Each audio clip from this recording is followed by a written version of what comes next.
জানো কি প্রভু রাতুল চরণ বিনা প্রভু রাতুল চরণ বিনা এই দুনিয়ায় সাক্ষী জীবনের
যাবে না, সমস্যা হচ্ছে।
আশা করি আপনাদের সকলের ভালো লেগেছে।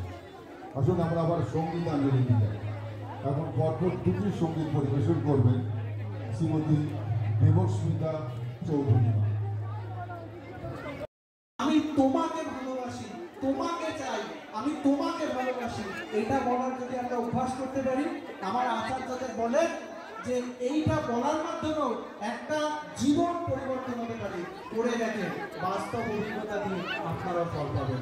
সবাই ভালো থাকেন, সবার সুস্থ স্বাস্থ্য জীবন পরম দয়ালের কাছে প্রার্থনা করি।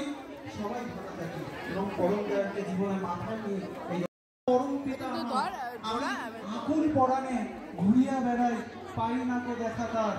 চারিদিকে যত খুঁজি পতি পতি, দেখি যেন ততটা শান্তি ভতি। আমি পথ হারা, দেহ শান্ত দি, বলে দাও মোর একবার, পিতার জ্যোতিতে বিশ্ব আলোকিত, জলে চন্দ্র তবু আমি গো আধারে, কেঁদে মনে শুধু অনিবার। তাই বলি, ওগো প্রভু, ওগো ভূচর, ওগো খেচর, চন্দ্র সূর্য তারা যক্ষ বিক্ষণ্ণ গাঢ়, যদি জেনে থাকো বলো, বলো, ওগো বলো, পাবো কি দেখা বিধাতা? এই হচ্ছে পরম দয়া, যাকে জীবনে সব থেকে বেশি ভালোবাসতাম। তাই লাস্ট একটা কথা বলে আমি শেষ করছি। সবাই আমরা কিছু পারি বা না পারি, তাকে জীবনে গুরুরূপে গ্রহণ করি বা না করি, তার দীক্ষা নিই বা না নিই, সারা দিনে বা একবার তার দিকে তাকিয়ে পরীক্ষা করে বলছে এটি সম্ভব হতে পারে না, এই বেবি আবার প্রাণ সঞ্চার হয়েছে। এই ঘটনাটি আচার্যদের কাছে গিয়ে সেই কাঁদতে কাঁদতে বলেন। আচার্যদের তখন সব কিছু শুনে একটাই কথা বললেন, এখানে কোনো কিন্তু জাদু হয়নি, কারণ পরম দয়াল শ্রী ঠাকুর কিন্তু তিনি সারা জীবন না, সৎসঙ্গের তিনি প্রতিষ্ঠাতা শ্রী ঠাকুর, তিনি কোনো জাদু করতে পারতেন না।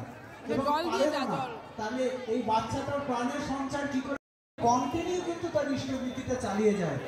এক সপ্তাহের মধ্যে, যতদিন ডাক্তার ডেট দিয়েছিলেন, এক সপ্তাহের মধ্যে ধীরে ধীরে সে অনুভব করতে পারে যেন তার একটা অন্যরকম অনুভূতি হচ্ছে। তার দিদিকে প্রশ্ন করে, আচ্ছা আমি তো ওই বাচ্চাটিকে আমি ইষ্টবৃত্তি করতাম, তাহলে কি আমি ইষ্টবৃত্তিটা কন্টিনিউ করব? তখন সেই দীক্ষার অনুষ্ঠানে, সেই দীক্ষার কাজে সে বেরোলো, ঘন্টাখানেক আমাদের সাথে সেই গ্রামটি ঘুরলো।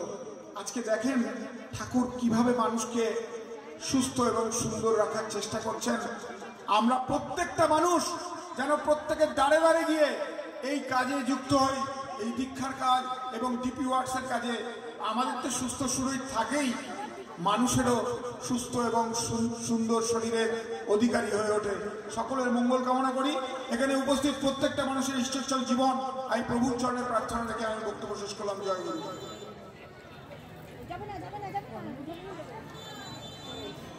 সৎসঙ্গ জগতে আইনের বিষয় নিয়ে বিভিন্নভাবে যিনি সহযোগিতা করেন, কলকাতা হাইকোর্টের অ্যাডভোকেট এক ধারে, অন্য ধারে পবিত্র দীক্ষাদাতা কর্মী অশেষ শ্রদ্ধাভাজন মাননীয় শ্রী মৃণাল কান্তি বিশ্বাসদা, তাকে আহ্বান জানাচ্ছি তার অনুভূতির গল্প আপনাদের কাছে পেশ করার জন্য। শ্রদ্ধেয় মৃণাল। হ্যাঁ, যখন মনের মধ্যে খুব আনন্দ লাগছে, স্ফূর্তি লাগছে, তাহলে হয়তো হয়ে যেতে পারে। তা পরদিন আমি টিউশনিতে গেলাম। এইখানে আমি আমাদের পাড়া, এটা আমাদের পাড়া, এই যে আমি যেখানে বলছি যে এটা আমাদের পাড়া, এই পাড়া এখানে গৌতম বলে একটা ছেলে ছিল, গৌতম দাস, তাকে আমি পড়াতাম। সেই ছেলেটা মারা গেছে, তারও 50 সাল আগে তো আগের ঘটনা তো, তখন সে ক্লাস 8 পড়তো। তো তখন ওই ছেলেটাকে আমি পড়াতাম। তা তাদের 2 মাসের মায়না বাকি ছিল, 2 মাসের টাকা বাকি ছিল। তো আমি গেলাম, আমি টাকা তো চাইনি, তোর বাবা হঠাৎ আমাকে এসে পড়া শেষ হয়ে ওর সঙ্গে সাধন, তুমি তো 2 মাসের টাকা 50 টাকা পাবে, তা আমি তো একটু বাইরে চলে যাচ্ছি, তা তোমার টাকাটা আমি দিয়ে যাই। তোমার তো 1 মাস হয়েছে, 1 মাসে আর কিছুদিন আছে, হ্যাঁ কিছুদিন মাত্র হয়েছে, 2 মাস এখনো পূর্ণ হয়নি, কিন্তু তোমাকে 2 মাসের টাকাই আমি দিয়ে যাচ্ছি। পূর্ণ হয়নি, আমি একটু বাইরে যাচ্ছি, তুমি 2 মাসের টাকায় রেখে দেবো। তো দেখুন 2 মাসের টাকা আমাকে 50 টাকা কিন্তু আমি পেয়ে গেলাম।